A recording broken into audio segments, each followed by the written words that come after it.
सदाशिवसमारम्भां शंकराचार्य शङ्कराचार्यमध्यमाम् मध्यमाम् अस्मदाचार्य पर्यन्तां पर्यन्तं वन्दे वन्दे गुरुपरम्पराम् गुरुपरम्परा। ॐ ॐ सहना सहना भवतु भवतु सहनौ सहनौ भुनक्तु भुनक्तु सह वीर्यं वीर्यं करवावहै करवावहै तेजस्विनावधीतमस्तु मा तेजस्विनावधीतमस्तु मा विद्विषावहै विद्विषावहै। ॐ ॐ शान्ति शान्ति शान्ति शान्ति शान्तिः। शान्तिः। So we'll chant the Shanti mantra. Please repeat with me.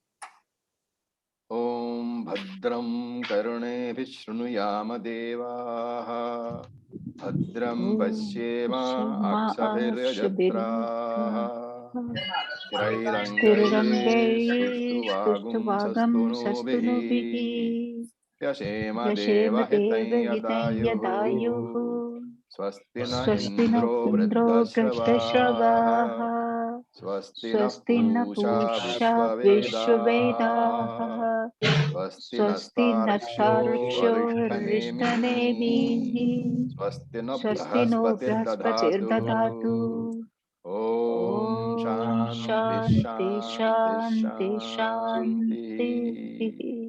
शान्तिः। So let us chant the 13th verse because I think we'll be having the second section today. So let's just chant the last verse, the 13th verse of the Prathama Khanda. So let's just go to that. This is the first chapter, second section, 13th verse. So let's chant that. Tasmai sa vidvanupasannaya तस्मै सविद्वानुपसन्नाय प्रशान्तचित्ताय शमन्विताय प्रशान्तचित्ताय समन्विताय येनाक्षरं पुरुषं वेद सत्यम् येनाक्षरं पुरुषं वेद सत्यम् प्रोवाच तां तत्त्वतो ब्रह्मविद्याम् प्रोवाच तां तत्त्वतो ब्रह्मविद्याम्। Okay, so I'll just mute y'all. There's some sound coming from somebody's house.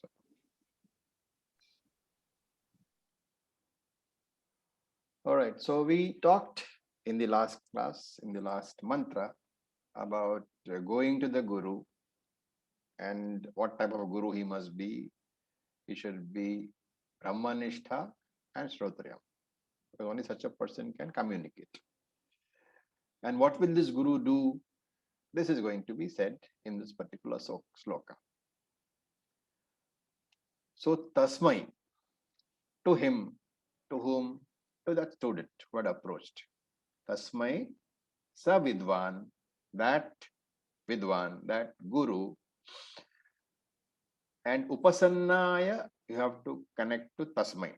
Tasmai upasannaya. That person, that teacher, that student who had approached upasannaya, who had approached the Guru. Sa vidvan, that Guru. And again samyak.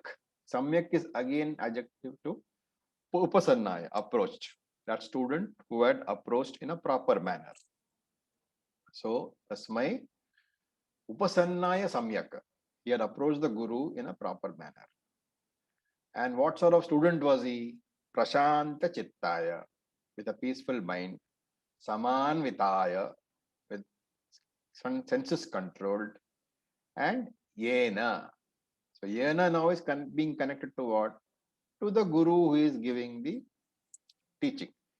Yena aksharam, by which the infinite aksharam, infinite Brahman, Purusham, Veda is known. Therefore, Satyam, this is true. Provacha, the teacher said. Tam, tam means that. Tatvataha is the Tattvam, the truth, the essence. Brahma Vidyan is the Vidya of Brahman.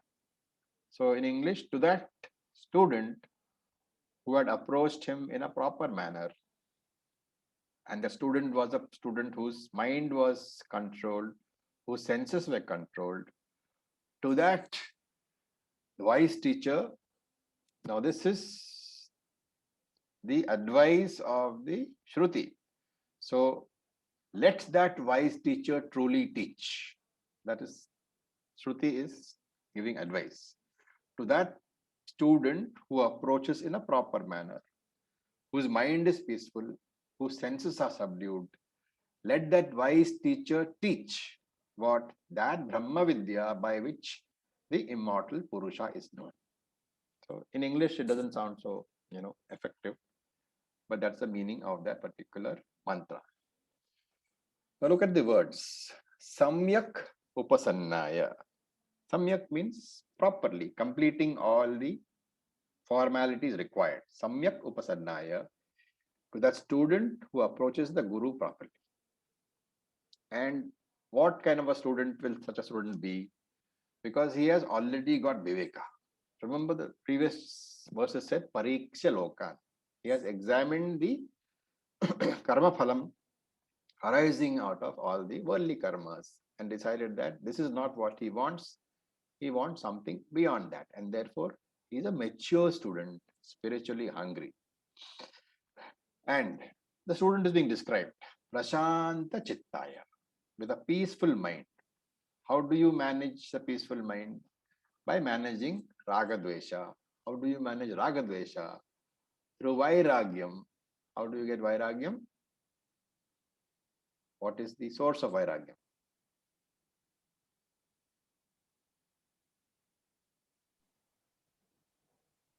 What is the source for Vairagyam?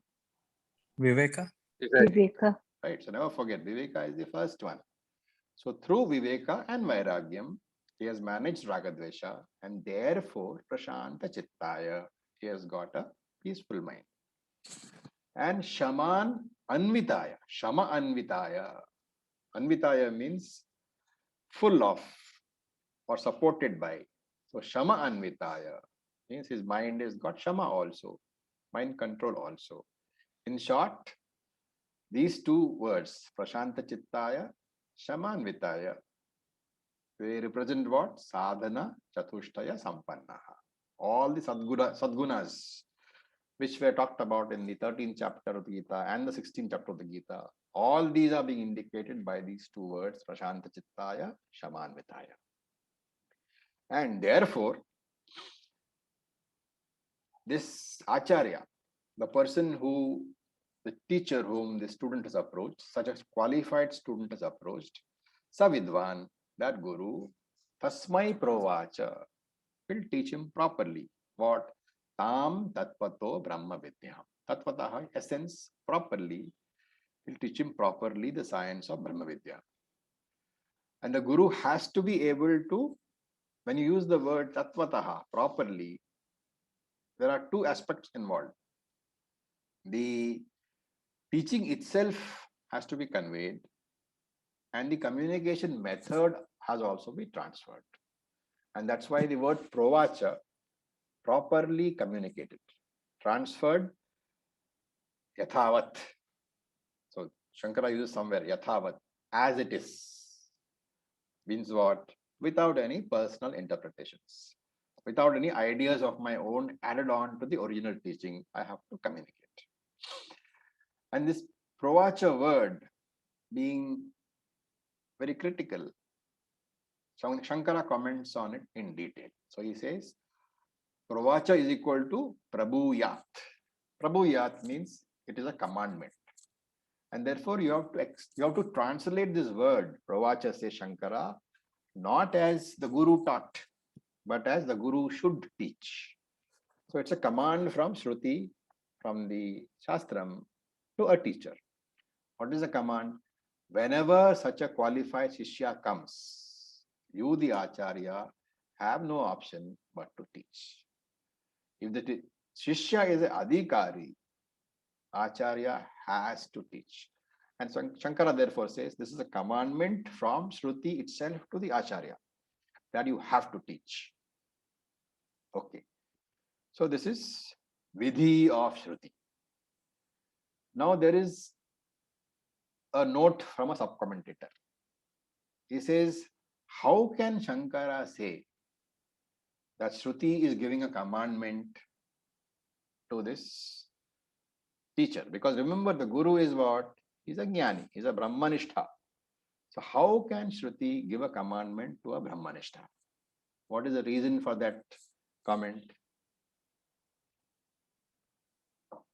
We have discussed this in Bhagavad Gita long ago.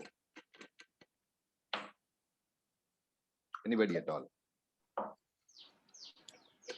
That the Shastra or Guru, including Krishna, doesn't give instruction that do exactly as I say, you do what you want, but here it is being said that the Shruti is giving instruction to the Guru.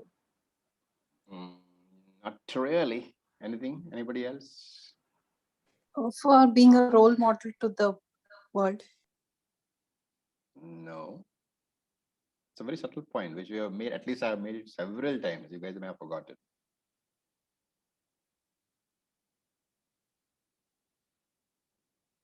Okay. Shastra is for what? What is the Tatparyam of Shastra? What is the essence of Shastra? What does it do? Brahma Vidya.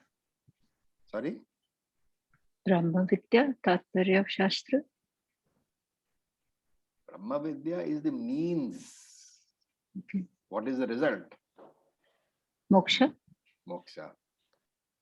And therefore, the role of Shastra ends the moment a person is Jivan Mukta.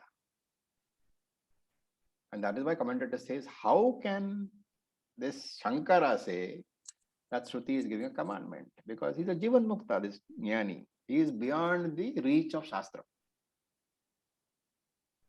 You appreciate that, right?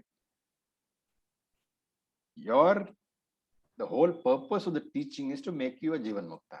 The moment your Jivan Mukta status has been established, Shastram has no role in your life anymore, excepting for teaching purposes. And therefore, Shastram cannot give you any more commandments.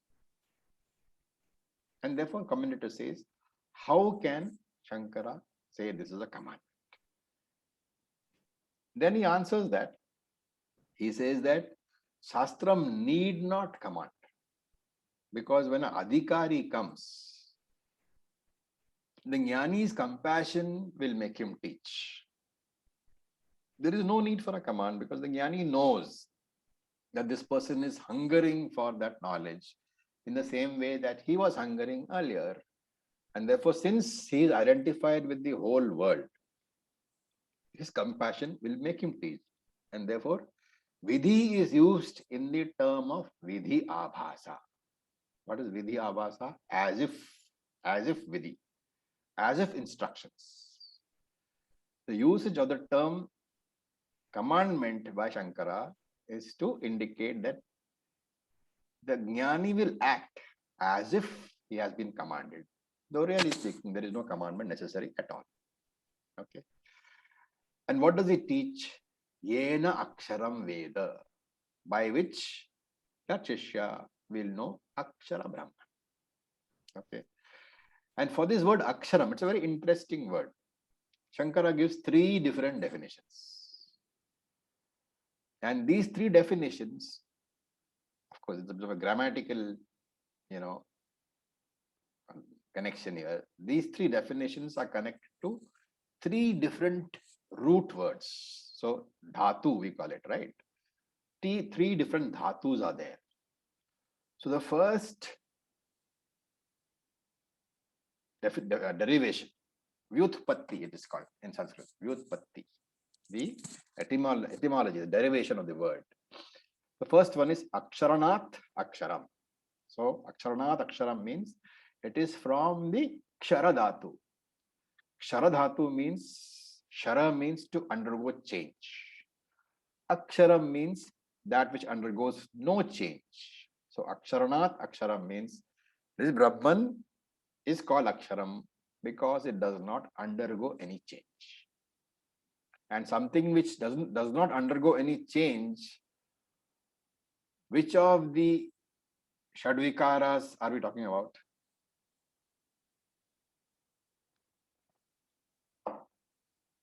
Which of the Shadvikaras are Vipar- not applicable? Viparane mate. Viparani mate. Viparani mate means parinama. And so aksharam here is without change, parinama rahitam, without any change at all. That is the first derivation. Then the next derivation is from akshatvat, akshata. So that is from the dhatu called shan dhatu. The first one was kshara dhatu. This is kshan dhatu. Kshan means that which is incomplete. So na shanute iti akshataha. That which is not incomplete, that is called akshata. That which is not incomplete means that which is complete, which means purnam. Purnam means free from destruction and therefore nasha rahitam. Which of the Shadvikaras are we talking about? Vinashyate. Vinashyate. Apaksyate, here it is. Nasha rahitam is that which is changing and then which decaying. When you're saying something is not incomplete, it means it cannot decay at all. And therefore, na apaksyate.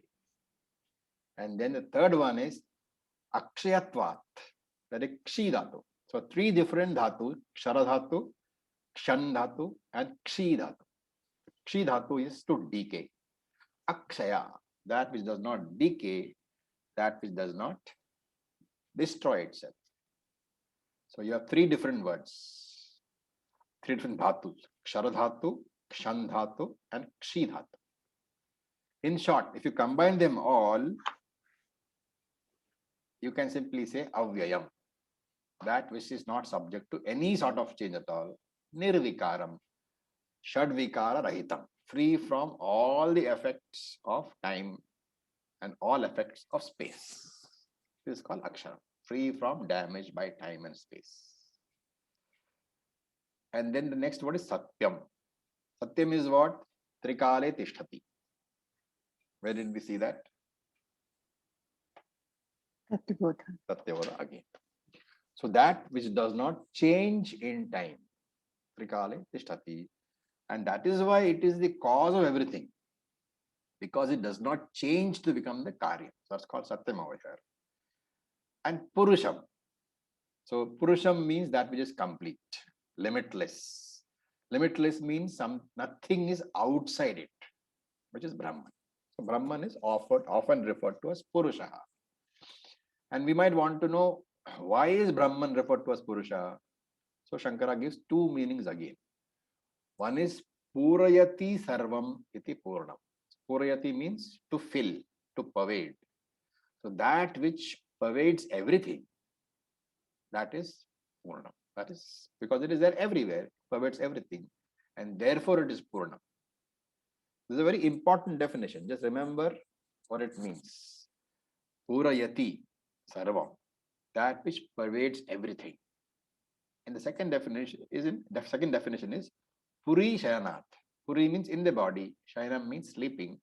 Second definition is the one who sleeps or resides in the body as what? Sakshi Chaitanya. Where did we come across a similar reference in the Bhagavad Gita? 13, chapter 13. What is the word? What are the words?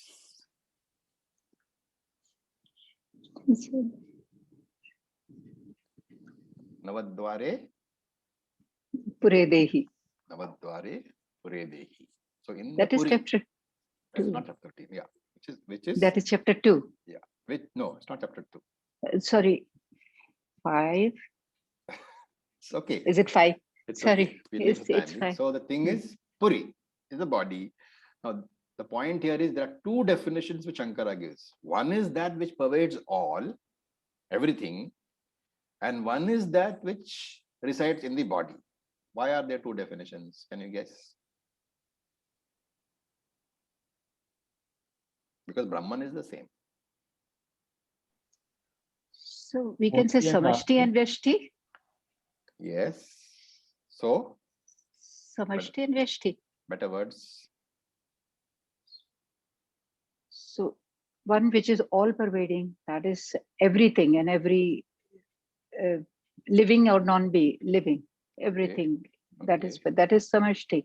And one particular individual or one being, that is vyashti. So what So are two dehe, different words for one that? dehe. Atma Paramatma Aikyam. Atma Atma Paramatma or Paramatma Jivat. Sarvam Puryati iti Paramatma. Purishayanat iti Jivat. One who pervades everything is a Paramatma. One who lives in the body is Jivatma. If you drop the bodies, there is only Atma. So this Paramatma, Jivatma, Aikyam is being indicated by the two definitions. Okay, so this is what the teacher is going to teach. As we said, the teacher has no option but to teach. So there's a rule for the teacher of the Shastras. Whoever approaches you properly and is qualified, you have to teach. So in the Sampradaya rules, it is also mentioned that one should keep on teaching. For what purpose? To keep his own knowledge clear. So Jnani also needs to teach regularly so that his own knowledge is never disturbed, always clear and distinct.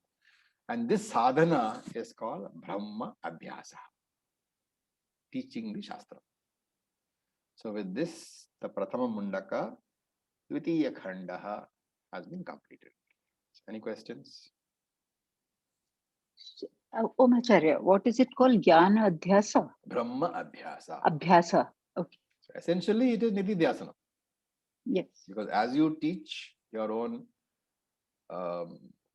ideas about Shastram, which you have learned and assimilated and all get clear.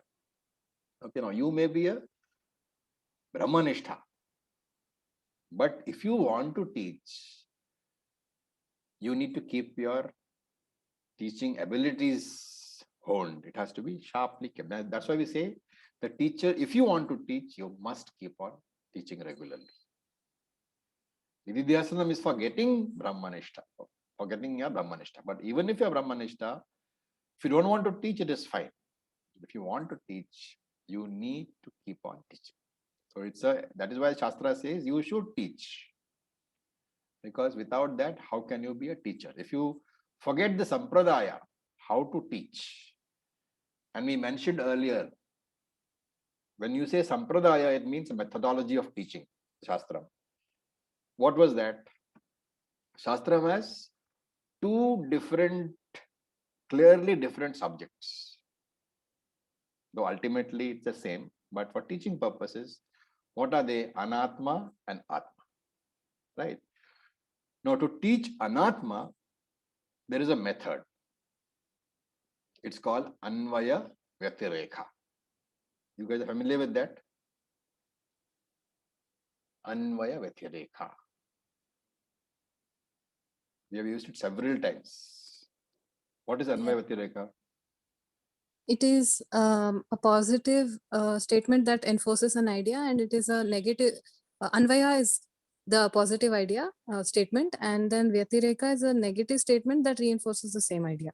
Yeah, so there is, you teach by using, co-presence and co-absence example. For example, I say that when there is sugar in my tea, it is sweet. That is which one? Anvaya Vyatireka. Anvaya. Anvaya.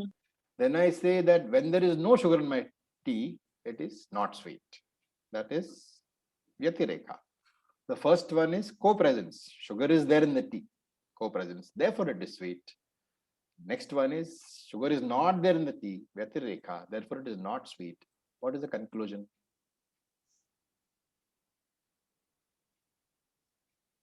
Sugar makes the tea sweet. Sugar makes the tea sweet is the conclusion.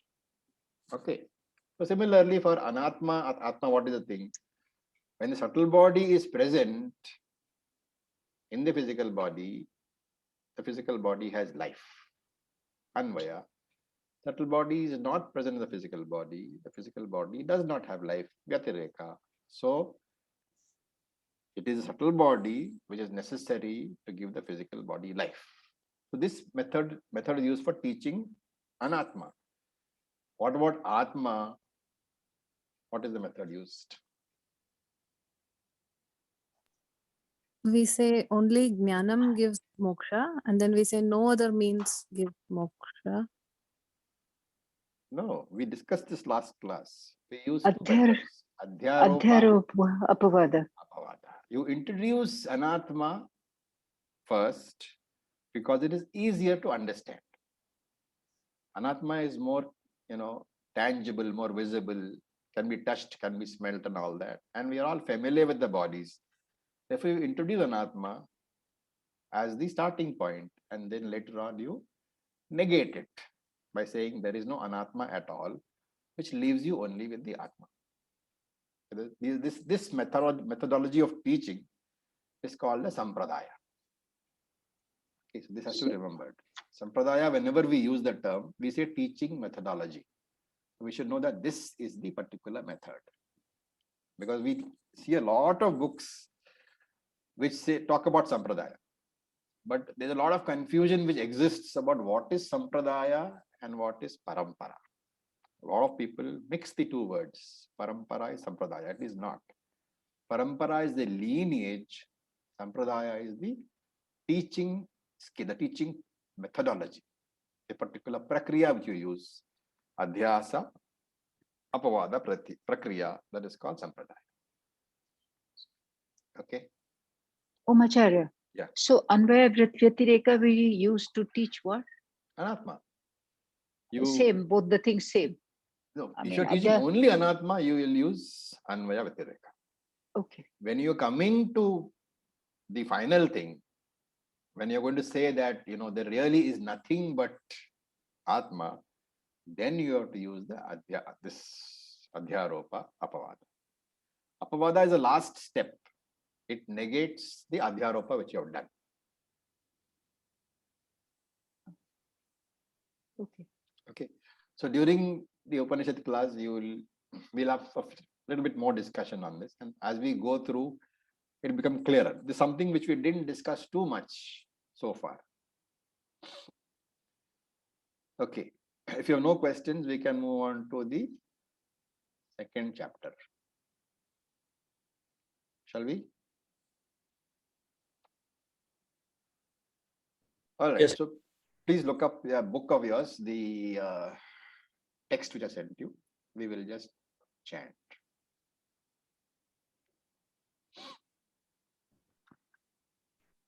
So this is the Dvitiya Mundaka, second chapter, Prathama Khanda, first section.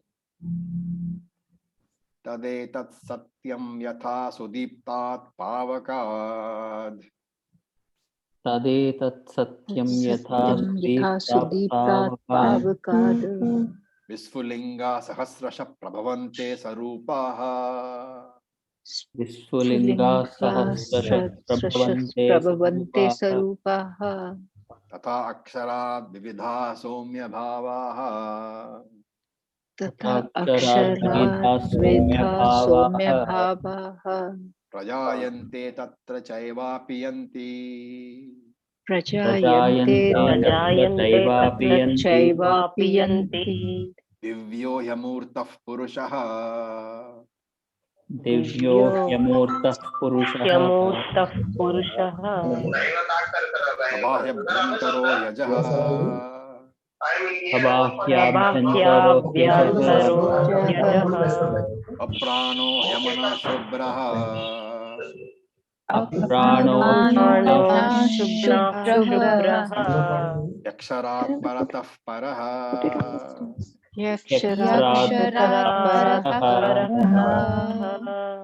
Etasma jayate pranaha. Ayate Manas sarvendriyani cha. Manasvendriyani cha. Kham vayur jyotirapaha.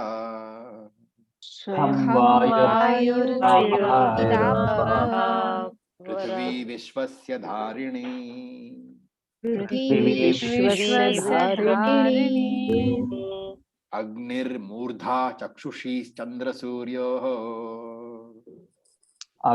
अग्निमूर्धा चन्द्रसूर्योः दिशश्रोत्रे वाग्विवृताश्च वेदाः दिशश्रोत्रे वाग्विवृताश्च वेदाः वायुः प्राणो हृदयं विश्वमस्य वायुः प्राणो हृदयं विश्वस्य पद्भ्यां पृथिवी ह्येष्य सर्वभूतान्तरात्मा तद्भ्यां पृथिवी एष सर्वभूतान्तरात्मा तस्माद् अग्निः समिद्धो यस्य सूर्यः तस्मात् तस्मादग्निसमिद्धो यस्य सूर्यः सोमात् पर्जन्य ओषधयः पृथिव्याम् सोमात्पर्जन्य ओषधयः पृथिव्याम् पुमान् रेतः सिञ्चति योषितायाम् पुमान् रेतः सिञ्चति योषितायाम् बह्विः प्रजाः पुरुषाः सम्प्रसूताः बह्वीः प्रजाः पुरुषाः सम्प्रसूताः तस्मात् सामयुजूंषि दीक्षा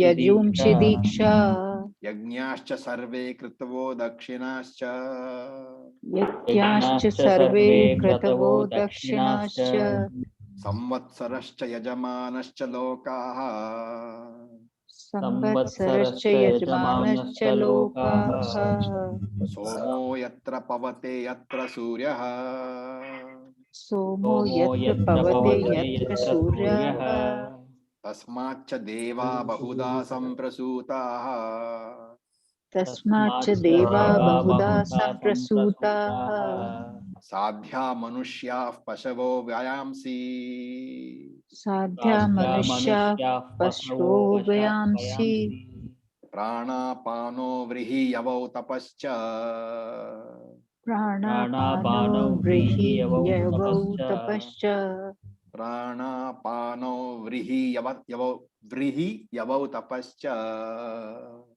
प्राणापानो व्रीहियवौ तपश्च श्रद्धा सत्यं ब्रह्मचर्यं विदिश्च श्रद्धा सत्यं ब्रह्मचर्यं विधिश्च सप्त प्राणाः प्रभवन्ति तस्मात् सप्त प्राणाः प्रभवन्ति तस्मात् सप्तार्च समिद्ध सप्त होमाः सप्तार्चिषः सप्त होमाः सप्त इमे लोका येषु चरन्ति सप्त इमे लोका येषु चरन्ति प्राणा गुहशया निहिता सप्त सप्त प्राणा गुहाशया निहिता सप्त सप्त अतः समुद्रागिरयश्च सर्वे अतः समुद्रागिर्यश्च सर्वे अस्मात् स्यन्द्यन्ते सिन्धवः सर्वरूपाः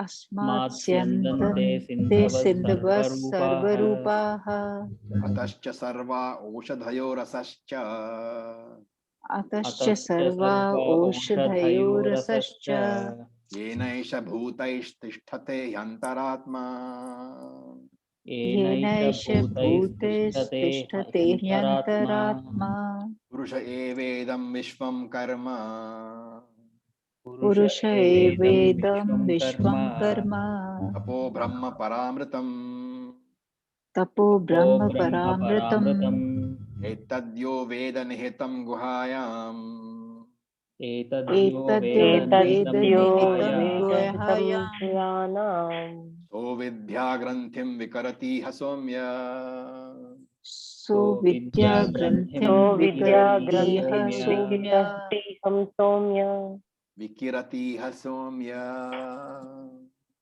विकरतीह सौम्य इति द्वितीयमुण्डके प्रथमखण्डः इति द्वितीयमुण्डके प्रथमखण्डः Okay. So I'll just mute you all. Look at the words of the first mantra. Tad etat. That, this. So tad is that, etat is this, satyam is the truth. Yatha as, sudiptat. Sudiptat is that which is blazing with fire. Sudiptat, blazing, pavakad, from the fire. Pavak is fire. Sudiptat, pavakad, blazing from the fire. Vishfulingaha. Vishfulinga is sparks. The sparks which fly out of the fire. Vishfulingaha. Swarupaha, having the same nature, having the same appearance. Sahasrasaha, thousands. Prabhavante, they come out. Tatha, in the same manner. Somya, Somya is addressing the student. Somya means, oh pleasant one, oh dear one. Hey Somya. Vividha bhavaha. Vividha is multiple types, various types. Bhavaha, bhava here means the people or the beings or the jivas. So various beings. Aksharat, from aksharam, prajayante, they originate. And tatra, there itself, eva apiyanti, they indeed go back. Okay, so to give it in the English language, this is the truth, just as from a blazing fire, thousands of sparks having the same nature or appearance, they emerge. Just so, O pleasing one, from the imperishable Brahman, so Aksharam is Brahman, from the imperishable, from Aksharam, various beings originate, various jivas originate, and then go back into it. So teacher is now entering into the main subject, Paravidya. The definition of Brahman was given where?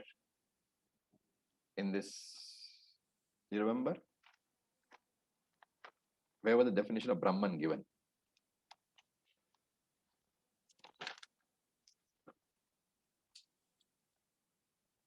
First chapter, first section, sixth mantra. Okay, I will read it for you so that you can remember. Yat tadedrashyam agrahyam agotram avarnam achakshusrotram tad apani padam. So apani apadam. You have to take it that way. Nityam vibhum sarvagatam susukshmam tadavyayam yad bhutayonim paripasyanti tiraha. Which Brahman is this? Nirguna or Saguna?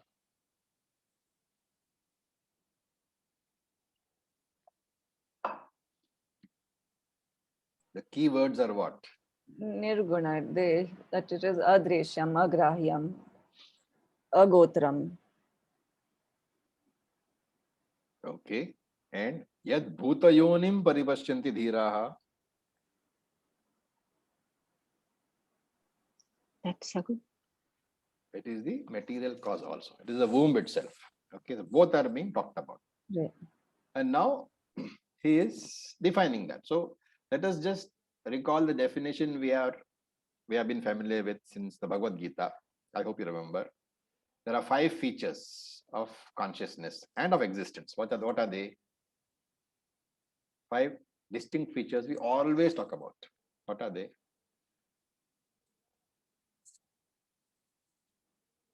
Come, guys. Where are the 2 teachers here? Tanmay. Acharya, I'm trying to keep quiet so that others can also answer what I We can have give. Tanmay, we have Veda, we have Shivani. These 3 can keep quiet and the rest can talk. Guys, come on. Conscious is not a part, property, or One more.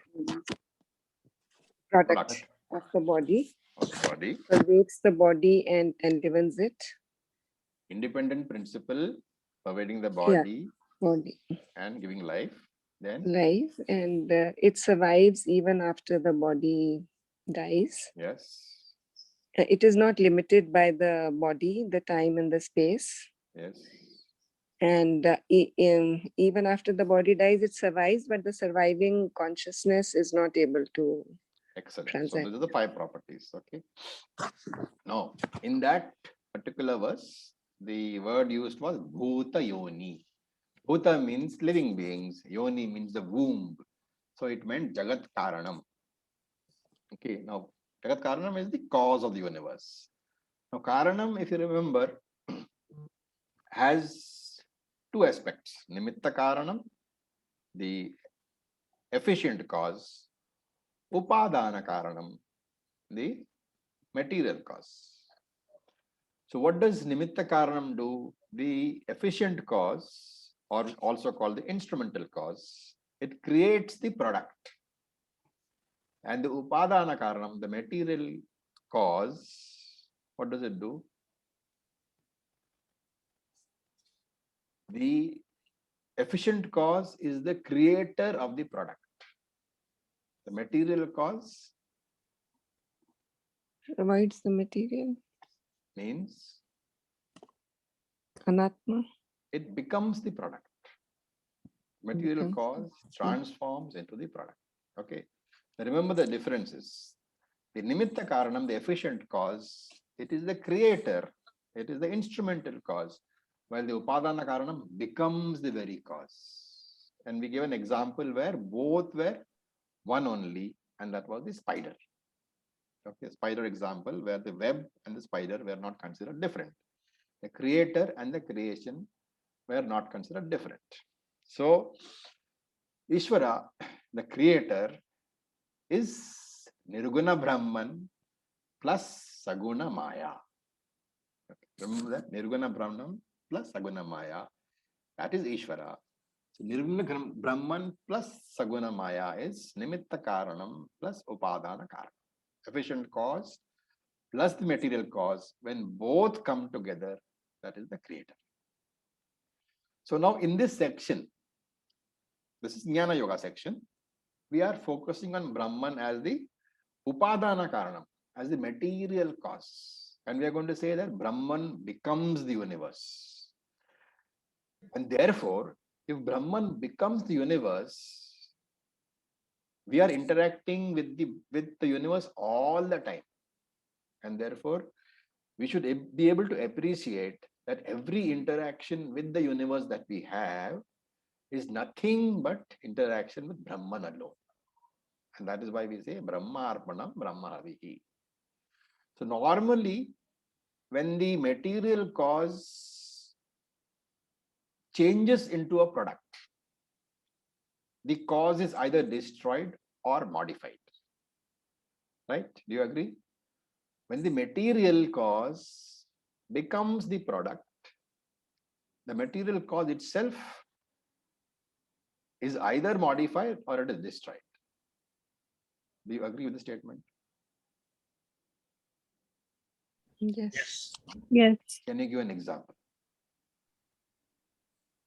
In the example of gold, the shape of gold is modified. In the example of milk and curd, milk is destroyed. Milk and curd is right.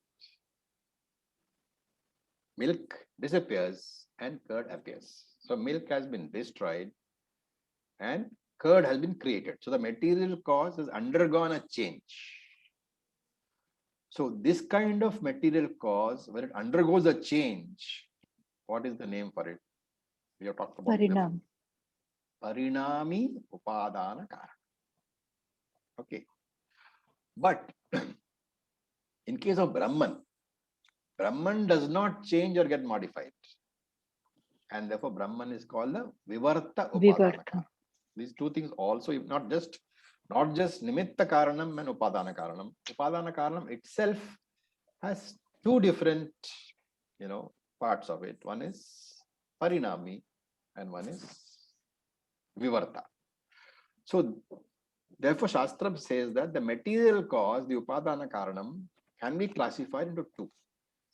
That which undergoes a real transformation to produce the effect, which is what Meda said, milk turning into curds. All raw materials in any factory, they undergo change to become the product. So they are all Parinami Upadana Karanam. Then there is a type which becomes a product through an apparent transformation. It's a seeming transformation, or as if transformation. There is no real transformation, but it seems to have transformed. This is called a Vivarta Upadana Karaka, the non-changing material cause. And Shastra says that the best example is your dream universe. Who is the cause of the dream world? Is it the sleeper or the waker? Sleeper. Anybody? Sorry, Waker, waker. The waker. waker. Sleeper is sleeping, he is Waker. already in the dream universe. Yeah. So the waker is the producer, the cause of the dream universe. So the waker has produced. The waker is the creator. The material cause, the waker is. The Upadana Karanam, waker is. But even while he creates this dream universe, the waker is neither destroyed nor modified. So it is the Nidra Shakti of the waker, which seemingly enables the waker to transform himself into a material cause. Why do you say waker gets transformed? Because the same waker is in the dream as the dreamer. So he might be in the dream universe, doing the same things which he was doing in the waking universe. And therefore it is the same waker who transforms into the dream sleeper or dreamer, right? But not only just into the dreamer, he transforms also into the entire dream universe. So the Swapna Jagat plus the Swapna Jiva, both are an apparent modification of the waking Jiva, of the Jagrat Jiva. Apparent modification because there is no real modification at all. And Shastra used this example so that similarly, Brahman has Maya Shakti, with which, using this Maya Shakti is here being compared to what Shakti of the waker? The waker uses Nidra what Shakti. Shakti? The dreaming. Nidra Shakti. Nidra Shakti.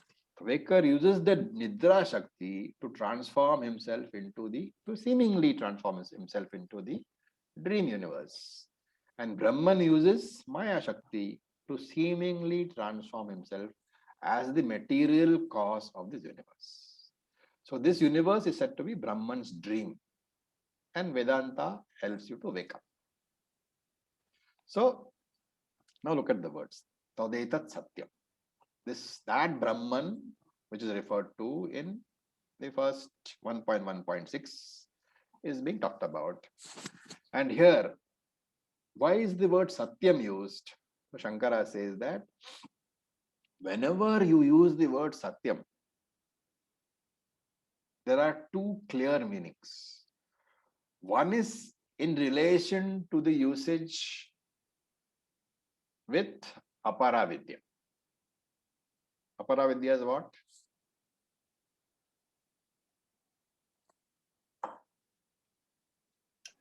What is Aparavidya? Knowledge. Everything. Knowledge. Rig Veda, Yajur Veda, Sama Veda, Tharva Veda. Anything which is not Paravidya is Aparavidya. So as you say, Samaveda, Rig Veda, all the Vedas, all the worldly sciences, everywhere it is Aparavidya. Only there is one usage when Satyam is used in that context. And there is another usage when Satyam is used in the context of Paravidya. And he says these are distinct usages. So whenever you use the word Satyam in relation to Aparavidya, it is always a relative meaning of Satyam. It is never absolute Satyam. Why so? Because the word Satyam also refers to Karma Phalam. Whenever you use the word Satyam in relation to Aparavidya, he says, Yad Aparavidya Vishayam Karma Phalam. Wherever you use the word Satyam in relation to Aparavidya, it is used as Karma Phalam because the world of Aparavidya is full of karma and every karma has Karma Phalam.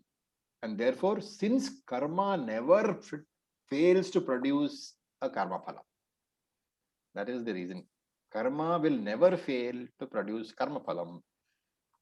And therefore, Satyam, when it is used in that context, is relative Satyam. and it's called in Sanskrit apekshika satyam, relative satyam. That is one way of understanding satyam. And when you use it in the case of Paravidya, you are referencing Brahman only. Trikale tishtati. And therefore, absolute satyam, that which cannot be negated. Apekshika satyam can be negated. But this Param satyam, Paravidya satyam, which is Paramartha Drishtya, from the view of Paramartha satyam, it can never be negated because it is Trikale tishtati, absolutely available in all the time frames. Okay. Now, there is objection. Supposing there's a question over here. Whatever is known through Shastram, can only be known as indirect knowledge, which we call Paroksha Jnana. For example, Shastram tells you there is Swarga, there is a heaven somewhere, or Brahma Loka somewhere. These are direct knowledge or indirect knowledge? These are all indirect knowledge. So these are all called Paroksha Jnana. You follow the argument? Yes. Everything the Shastra tells you is something which you don't know of your own. And you're relying upon Shastra to tell you that. Therefore, it is Paroksha Jnana. Clear? These arguments have to be very carefully followed. But Brahman is what? Known through Shastra or otherwise?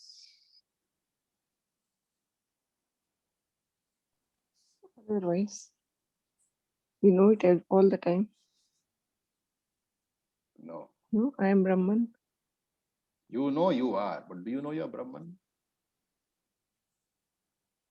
So Brahman, the statement being made is correct. Brahman is Shastra Vedya, also known only through Shastra. And using this same argument, that if Shastram tells you about, say, Brahmaloka, it is indirect knowledge only. When Shastram tells you about Brahman, that should also be indirect knowledge. What is the fallacy in this statement? We discussed this in detail. What is the fallacy in the statement?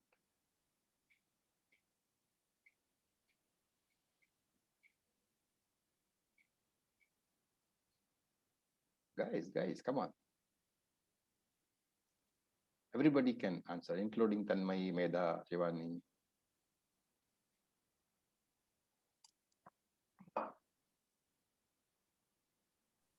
All of those other things are objects, but Brahman is aprameya. It cannot be an object, so it doesn't come in this category. Close enough. So I'll complete it. This logic that whatever is known through Shastram is indirect, it is valid, providing the object is remote. The object is far away from you. And the fallacy is that the object here, Brahman itself, see, Brahma Jnanam is one thing, but Brahman itself is known to you or not. Brahman means the very consciousness, the very existence which you have. That is known to you or not, it is known. There is never any question of gaining aparoksha jnanam of Brahman, because it is always known. The fact that I am, I always know. The fact that I exist, I always know. Right? Therefore, the statement that Shastram gives you paroksha jnanam is not correct. Shastram is giving you knowledge of something which you already know. Right? So let me give an example. Supposing that, let us say, for example, Natraji is, Natraji, you are there? Yes, I'm here. So somebody comes to Nayadam Ashram and he's been told that Natraji is the director. Okay, he comes to me first in Ahmedabad and I tell him, yeah, you go to the ashram. The director is Natraji, he looks like this approximately. That is direct knowledge or indirect knowledge? Indirect. Now on the way, from, let us say, Bombay to Trivandrum, by chance, this guy and Nataraji are sitting in adjacent seats. And then they get talking. And then this fellow says that, I'm going to Nayar Dam and I will be meeting Nataraji over there. And Nataraji says, I am Nataraj. What is the difference in the two sets of knowledge? What I told him and what Nataraji tells him. Do you understand the difference? Knowing about something and actually knowing something. Yeah. So before Nataraji told him that I am Nataraj, he already had experience of Nataraji. To use those words. Okay. He had experienced Nataraji, and therefore that knowledge is something about which he was already experienced. That is aparoksha jnana. What I told him was something which he had not experienced, and that is paroksha jnana. But that is indirect knowledge. What Nataraji told him was direct knowledge because he already knew this person. He didn't know his name was Nataraj. But that object was already known to him. He only gave it a name. Yes, this is Nataraj. So what Shastram tells you is that thing which you have, that I am and I exist, that is called Brahman. It is not new knowledge. It's a knowledge about something which you are already experiencing every day in your life. I hope the difference is clear. Anybody? What is the difference between aparoksha jnanam and paroksha jnanam? Direct knowledge, indirect knowledge. This is the difference. It is self-evident. I just don't know. That's all. It is self-evident. And Shastram only tells you that what you already know about, that is called Brahman. And that Brahman you are. Which means what? Do you need experience of it or not? It is not something that is experienceable because that is what you actually are. Yeah. So if at all you say, I have to experience Brahman, then we will say that every minute of your life is nothing but an experience of Brahman. Your very existence is Brahman. Your very consciousness is Brahman. And therefore you're already experiencing Brahman. This is what is being pointed out in this particular verse. So he says, Yatha, just as Sudiptat Pavakat Visfulinga Prabhavante, just as the shining sparks come out of a blazing fire. And what kind of sparks? Sahasrashaha. Thousands of sparks, they come out. Thousands of sparks, they come out.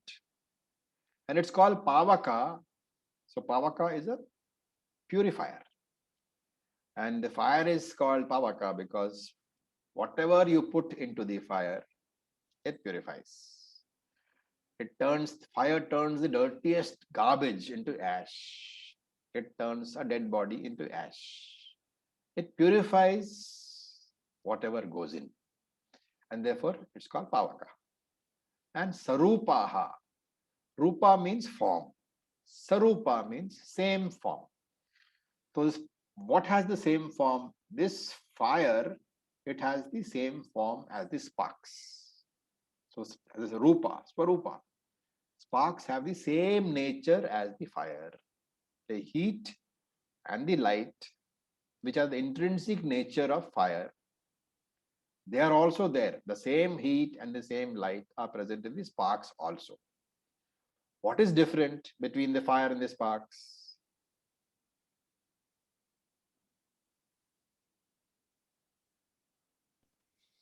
The sparks will go away and fire remains. In what The you call sparks will come and go. scriptural language,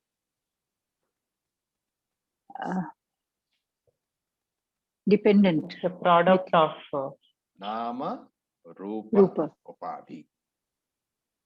The fire has a different shape. The sparks have a different shape. The fire has a different name. The sparks have a different name. But fire is fire.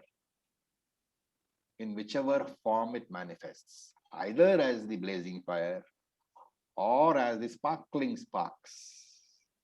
It is the same entity only. But Acharya, here is where I think confusion. So this is I mean, in using objects of the world, there is a limitation, obviously, because this is exactly why people start to think of, of Jivatma or of oneself as an ansha, as a part Yeah, of of the Paramatma. agreed. But here you're talking about Saguna Brahman. Right. Remember that whenever Saguna Brahman is mentioned, Right. you are always finite. And Saguna Brahman is, Mm. because Saguna means what? With The form. Nama Rupa. Yeah. Yeah. Saguna Brahman is always infinite. Right. Saguna Jiva is always finite. Right. And therefore, this particular mantra is dealing with that. Right. But it is saying that you have to remember that even though the forms are different, the nature is the same. The Yes. spark may be smaller, the spark may come and go. The fire is bigger, the fire may not come and go, but the nature is the same. Salakshana, both are the same. Right? And we have to understand this example properly. This example is not for the purpose of pointing out that sparks come from the fire and go and resolve into the fire. That is a valid conclusion, no doubt. Okay. You can always say that, yes, the sparks emerge from the fire and finally they fall back into the fire. It's a valid conclusion. But this example is not for that purpose. This example is to point out that it is the same fire which is appearing in 1,000 different forms. That's why Sahasrasha, 1,000 forms of sparks. 1,000 sparks are there. 1,000 sparks means you can take it as infinite number of jivas. If you're taking the example of Paramatma and Jivatma. So it is to point out that all Jivatma are not different from Paramatma. Not to point out that Jivatma comes from Paramatma and goes back into Paramatma. That is not the purpose. It is to show that nature is the same, even though forms are different. The Saguna aspect is what differs, and the Nirguna aspect always. Absolutely. Saguna aspect always will differ. Don't focus on Saguna, because focusing on Saguna is a prescription for worry and sorrow. Focus on Nirguna. And therefore he says, Hey Somya, hey dear one, Tatha Aksharat, from that Aksharam Brahma, from that infinite Brahma, which cannot change, what will come? Vividaha Bhavaha. Vividaha means various multiples. Bhava means living beings, jivas. So Vividaha Bhavaha, different types of living beings, jivas, prajayante, they are born. And what are they? They are, it's just not just the living beings. Bhavaha, anything existing. Bhava means to exist, right? So various things in this universe, like what? Panchabhutani, Panchabhautikani, the body itself, the mind, sentient mind, the sense organs, the devas, the asuras, everything is born from that Brahman only. And yet, even so, because they appear to be like 1,000 sparks, they are appearing in multiple forms only because of multiple upadhis. And here we have to understand that for any real division to be there, there must be some space between the upadhis. It's a very, very important point. Okay. Take, for example, 2 fingers. These fingers appear different. Why? Because there is space. So, for any real division to appear, there must be space between the upadhis.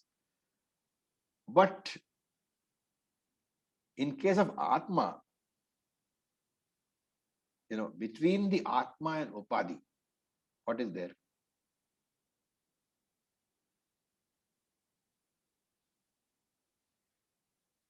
What is there between Atma and Upadhi?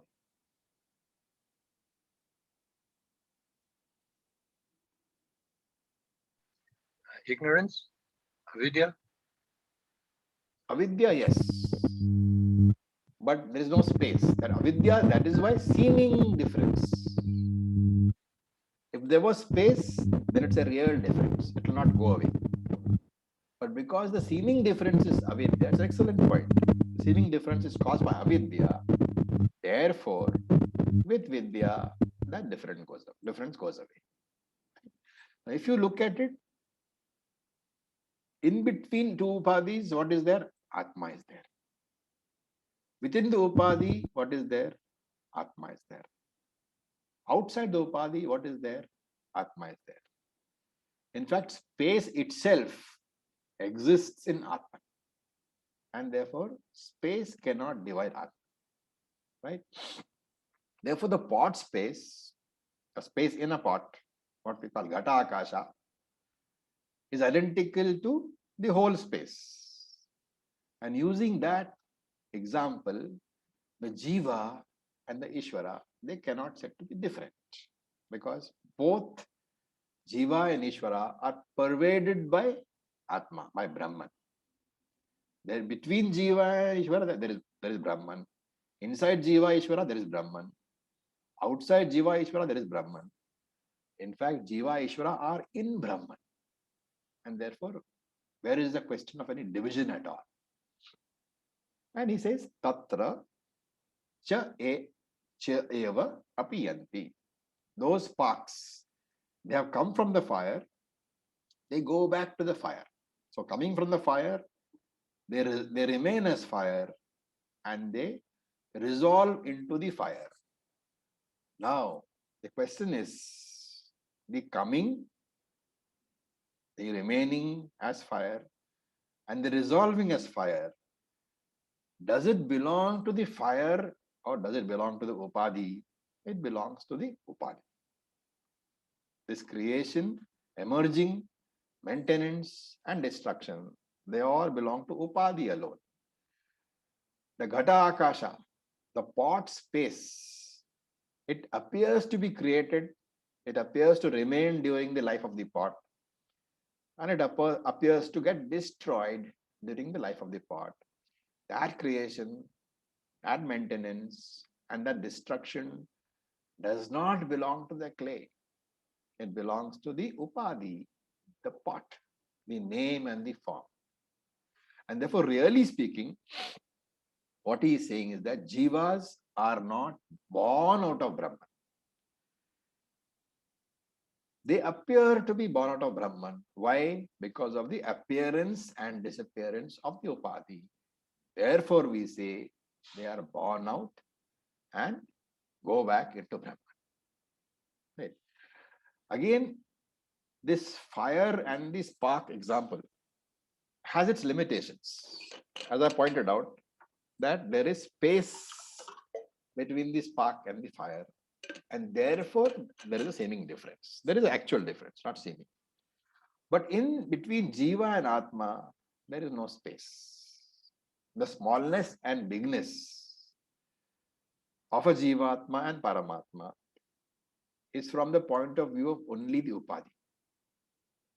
From the Atma's point of view, both Jivatma and Paramatma are what? Are Atma only, right? So the pot exists from the point of view of the pot, not of the clay. The creation, the maintenance and destruction is from the point of the Upadhi only, not from the point of view of the Karanam. From the point of view of the cause, the Karanam, there is no creation, there is no sustenance, and there is no destruction. Because that clay is nirupadika, beyond all upadhis. That Brahman or the Atman is beyond all upadhis. And therefore, really speaking, no jiva is born, sustained, or destroyed.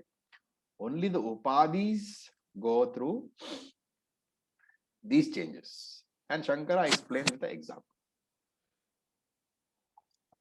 Shankara's commentary on this is beautiful. So he says, take Ghata Akasha. Ghata is pot, Akasha is space, so pot space. So he says, really speaking, this pot space, this Ghata Akasha is never born.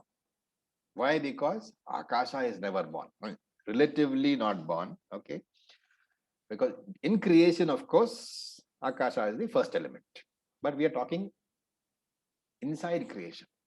So we don't have to go to the creation of Akasha. So inside creation, space is already existing. It is not born. And therefore, pot space is never born. That birth of the pot belongs only to the pot. So literally speaking, correctly speaking, the pot appears, the pot disappears. The pot space is not born. But to distinguish the space in the pot from the space outside, Shankara says, we invent a new word, Ghata Akasha, pot space. We invent that word. And he points out, this is your first mistake.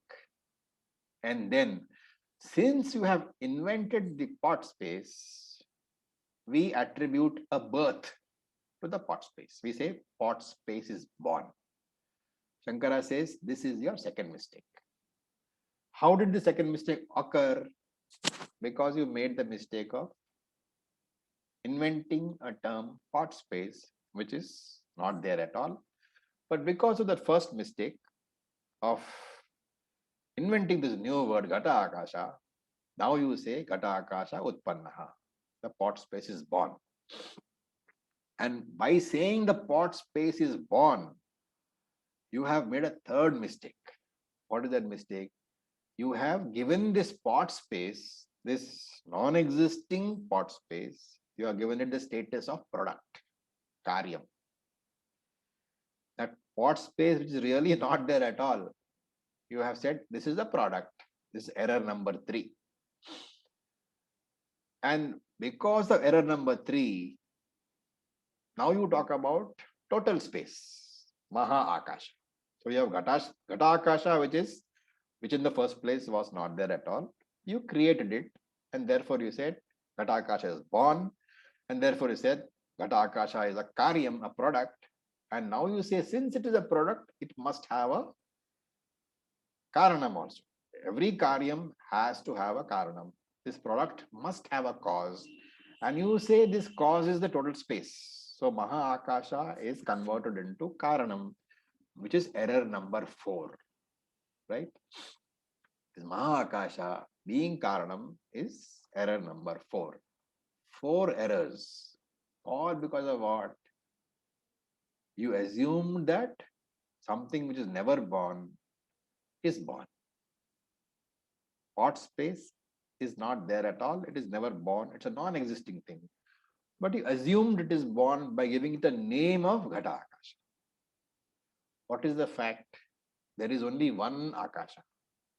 That Akasha is different from the pot and different from pot space. That is the karyam space, the product space. It is different from.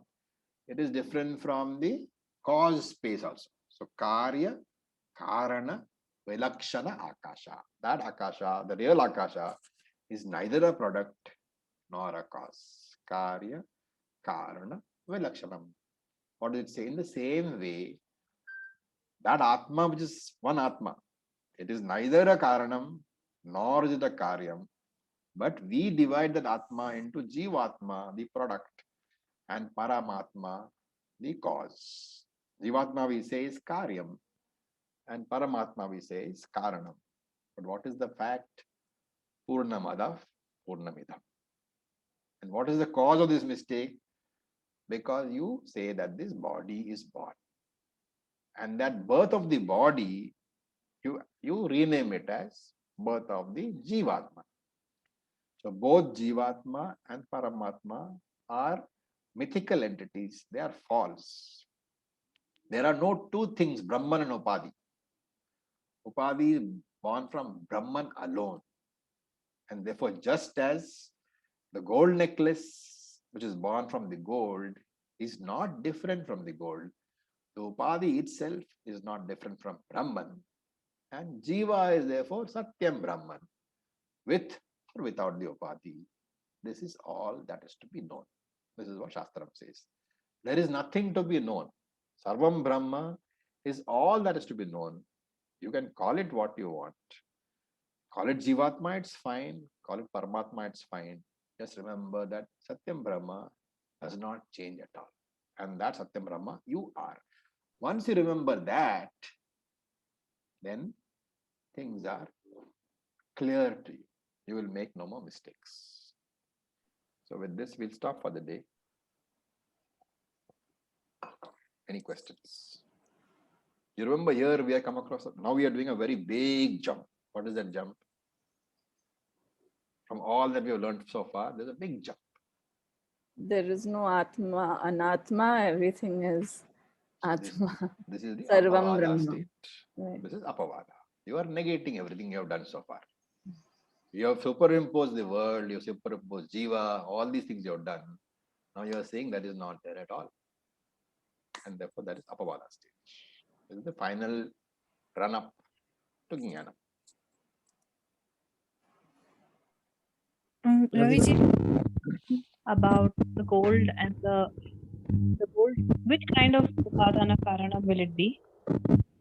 Gold is the Parinami Upadana Karana. Gold necklace cannot have a Vivarta Upadana Karana. It has to have a very much, Karanam which is different from the material. So the goldsmith is the efficient cause. It's not Upadana Karanam, it is Nimitta Karanam. So in the case of gold and bangle, there is no Nimitta Upadana Karanam, Vivarta Upadana Karanam. There is only a Nimitta Karanam and a Parinami Upadana Karanam. So Vivarta karanam is only example can be different between different orders of reality, such as dream. Exactly. There's no other example. Exactly. Unless there are different orders of reality, the Nimitta Karanam cannot be the Vivarta Upadana Karanam, excepting we use the example of the spider, which is an extent, which is just not completely true, but still, Shastra uses that example, so we use it. Okay, I have one more question. You were talking about the apekshika. Apekshika Satyam. Can you give an example? Apeksha means relative, always. So when you say, for example, that, going to Swarga is, what do you call it? It's an eternal life. It's often said, right? Brahmaji has eternal life. That is Apekshaka Satyam.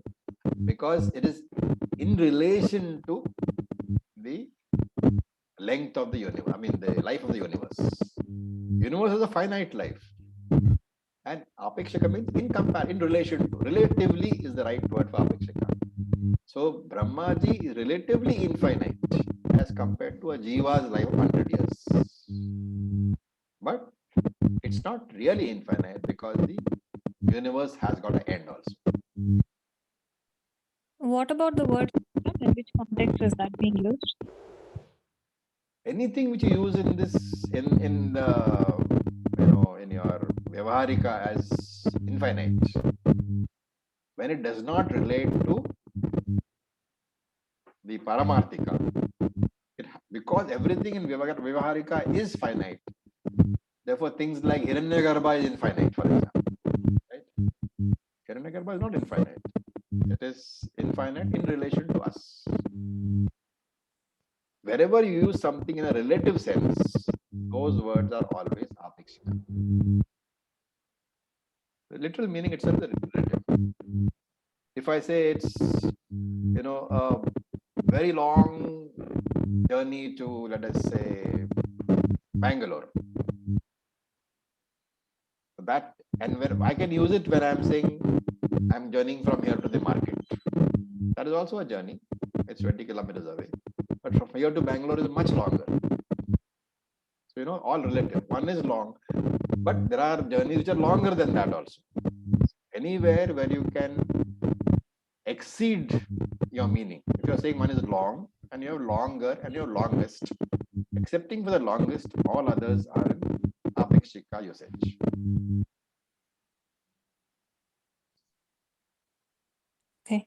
Thank you. But excuse me, Acharya. Yeah. Yeah. So in case of like we say the parinami upadana karanam, in case of milk and curd, the curd cannot be changed back to milk, but the gold can be changed back to. I mean, necklace can be changed back to gold.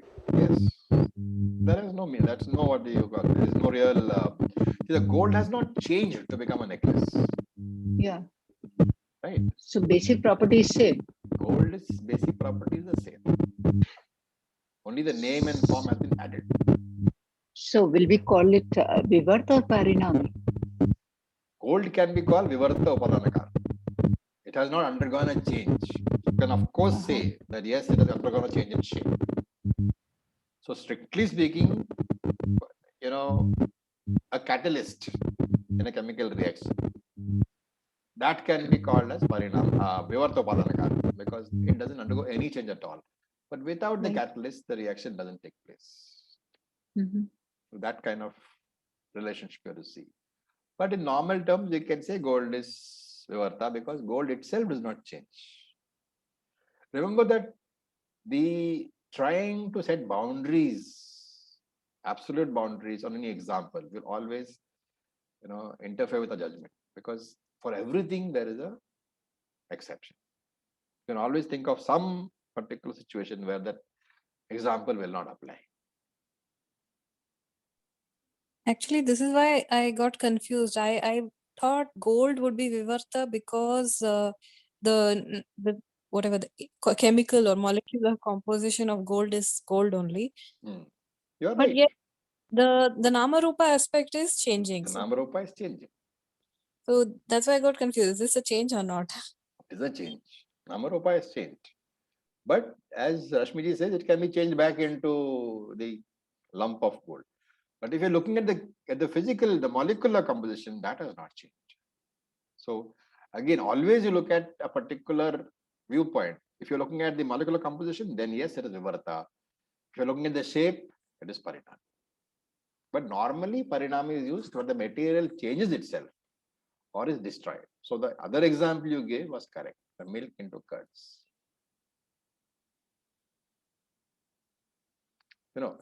And if you say, for example, that the tin sheets in the factory is changed into the car's body, there also the molecular composition has not changed.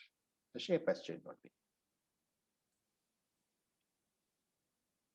So when we interpret, we have to interpret understanding what is the spirit behind what Shastram is trying to convey.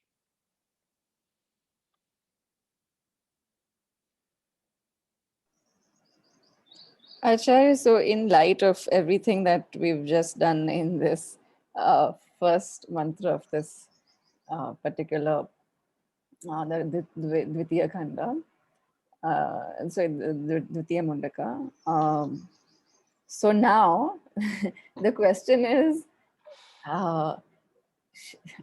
dismiss everything or dismiss nothing, and or one has to be selective about it, given everything else now and the stage one is at this point in time.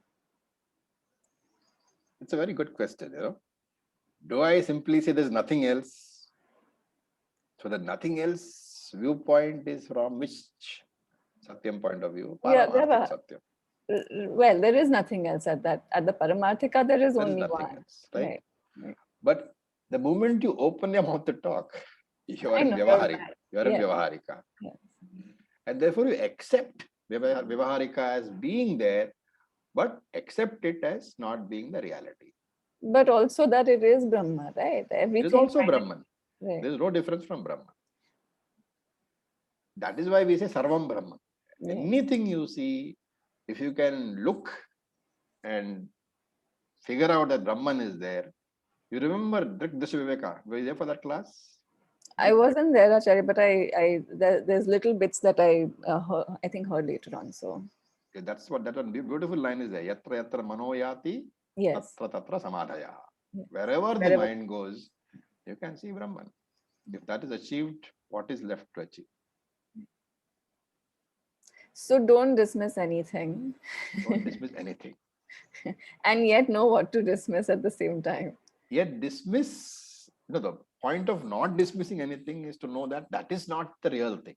But Right. there's no reason for you not to enjoy your life in this world with everything that is there. Right. No, I mean, even in terms of, even in terms of our learnings, right? There are certain things that held as the truth for a certain period of time, but now Yes. no longer. Yes, yes. It's like you feed the child, first milk and then cereal and then chapatis and so on. Right. What earlier the truth for you has to be now, said, okay, that was necessary. But I know something better now.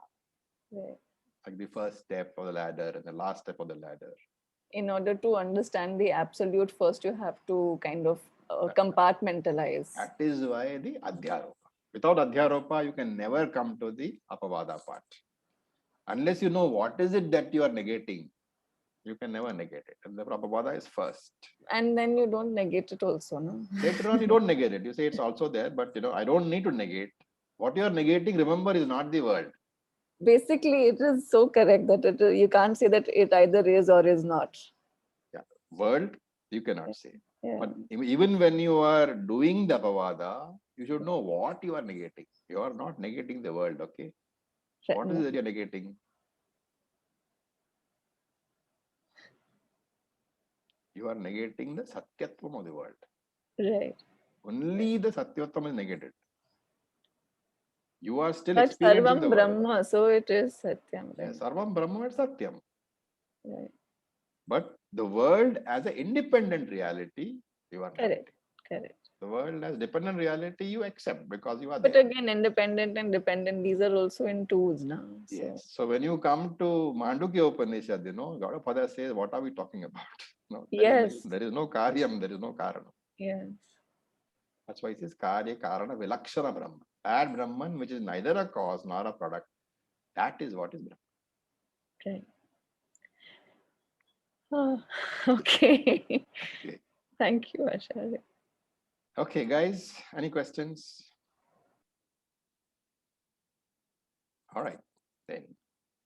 I would suggest that you all just revise before the next class because this particular khanda is Jnana Yoga Khanda, and we'll find lots of stuff to think about. Thank you very much. Om Purnamadav Purnamidam Purnat Purnamudachyate Purnasya Purnamadaya Purnam Eva Vasishyate. Om Shanti Shanti Shanti. Om Tat Sat. Om Namah Shivaya. Have a Thank great you, time. Acharya. Namah Thank you, Shivaya. Acharya. Thank you, Acharya ji. Om